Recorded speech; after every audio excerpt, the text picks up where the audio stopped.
bonjour Madame Marcélis. Donc votre intervention sur les hôpitaux, pourquoi ce choix très particulier sur la guerre de 14-18 de parler des hôpitaux de la Seine-sur-Mer?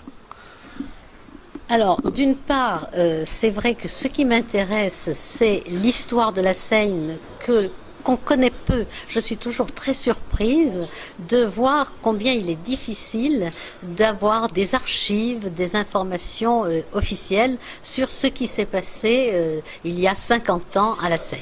D'une part, donc quand un sujet me parle sur ce thème, j'aime bien l'aborder. C'est ainsi qu'il y a 2 ans, j'ai traité les femmes célèbres qui sont venues à Tamaris. Alors là, les hôpitaux temporaires, c'est venu un petit peu par hasard, en regardant dans le web, je suis tombée sur un sujet qui parlait des croix épées russes à la Seine. C'est un certain monsieur Demange qui a fait ce texte et je me suis rendu compte que ce sont les monuments aux morts du canton de Régnier, mais je me suis rendu compte qu'il n'était pas question du Régnier de Sifour et il était question de ces croix épées russes. Et j'ai découvert à la fois ces croix épées et d'autre part cette notion d'hôpital temporaire, et du coup j'ai été intéressée de savoir ce qui s'était passé à la Seine.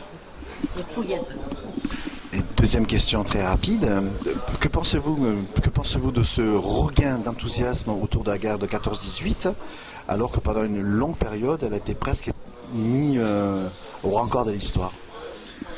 Oh, je ne pense pas que ce soit un regain d'enthousiasme, mais simplement une opportunité. Personnellement, je crois que nous sommes en 2014, nous sommes dans une société médiatisée et donc on a souhaité, évidemment, on s'est saisi d'un sujet, la guerre de 14, et on l'a médiatisé. Je crois qu'il y a beaucoup de ça.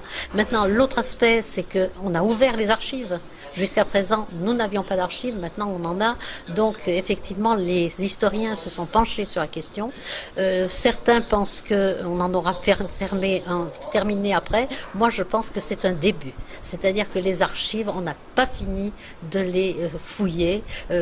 Moi, pour ce que j'ai pu en voir sur la santé, c'est très passionnant.